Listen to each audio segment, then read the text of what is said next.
Korrupsiyada ittiham olunan vəzifəli şəxslərin istintaq dövründə azadlıqda olması ilə bağlı mətbuatda mütəmadi xəbərlər yayılır.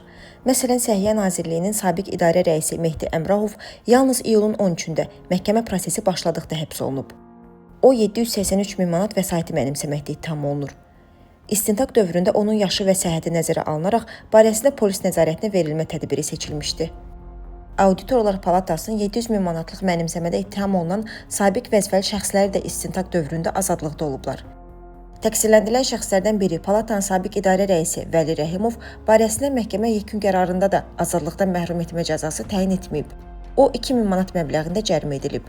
Prezident katibliyinin rəisi Bəylər İyubovun qardaşı oğlu Ruslan İyubov ötən ilin dekabrında həbs edilsə də, bu ilin iyununda ev dustaqlığına buraxılıb. O, 5 milyon manat dəyərində siqaret qaçaqmalçılığında ittiham olunur. Bununla yanaşı, qaçaqmalçılıq və digər cinayətlərdə ittiham olunan vətəndaş cəmiyyəti nümayəndələri bir qayda olaraq istintaq və məhkəmə araşdırması dövründə həbsdə saxlanılır. Onların arasında səhhətində ciddi problemlər olan şəxslər də var. Toplum TV iş üzrə həbs olunan şəxslərin müdafiəsini həyata keçirən vəkil Zibeydə Sadıqova da məhkəmə iclaslarının birində bu fərqli yanaşmaya diqqət çəkib. Əgər qaçaqmalçılıqdan söhbət gedirsə, bu məhkəmələrdə qaçaqmalçılar ev dustaqlığına buraxılır. Sizin marağınız nə oldu ki, Fərid İsmayılovu ev dustaqlığına buraxmadınız? İndiyə qədər bəraət alacağımızla bağlı gözlənti yoxdur. Məhkəmələr o səviyyəyə çatmalıdır ki, belə gülünc cinayət işi məhkəməyə gəlib çıxmamalıdır. Cinayət Prosessual Məcəlləsinə əsasən şübhəli və ya təqsirləndirilən şəxs barəsində qətimkan tədbiri seçilməsi üçün əsaslı ehtimallar olmalıdır. Bunlara şəxsin istintaq orqanından gizlənməsi, prosesdə iştirak edən şəxslərə təsir göstərməsi, yenidən cinayət törətməsi və başqa ehtimallar daxildir. Toplum TV-nin həbsdə olan həmtəsisçisi Ələsgər Məmmədlinin ev dustaqlığına buraxılmaq üçün verdiyi vəsatətlər də onun iş üzrə şahidlərə təsir edə biləcəyi əsas gətirilərək təmin olunmayıb.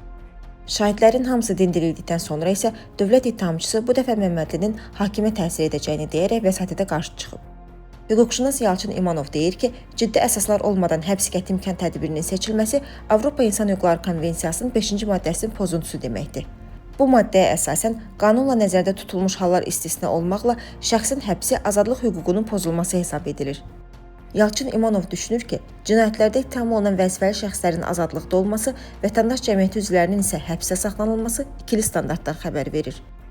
Əksər təqsirləndirilən şəxslər barəsində həbs qətimkan tədbirinin seçilməsi, ev dustaqlığı ilə bağlı vəsatətlərin, müdafiəçilərin vəsatətlərinin təmin olunmaması dediyim o ikili yanaşmanın və siyasi diskriminasiyanın aşkar əlaməti hesab oluna bilər. Bu bir daha onu nümayiş elətdirir ki, Azərbaycanda istintaq və məhkəmə orqanları icra hakimiyyətindən asılı bir vəziyyətdədir və onların bilavasitə tapşırığı və göstərişləri əsasında siyasi məhbus hesab olunan şəxslərə münasibətdə fəaliyyət göstərirlər. Avropa Şurasının İnsan Hüquqları üzrə komissarı Michael O'Flaherty iyunun 30-da baş prokuror Kəmran Əliyevə göndərdiyi məktubda bildirib ki, həbs qətimkan tədbirləri müstəsna tədbir olaraq qalmalı və onların zəruriliyi müntəzəm olaraq nəzərdən keçirilməlidir. Prezident İlham Əliyev də hələ 2017-ci ildə həbsə alternativ cəza tədbirlərinin genişləndirilməsi barədə sərəncam imzalayıb.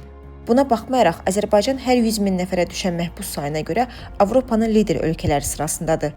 Avropa Şurasının ötən il üzrə hesabatına əsasən Azərbaycanda hər 100 min nəfərə 271 məhbus düşür. Bu göstərici ilə Azərbaycan yalnız Türkiyədən geri qalır.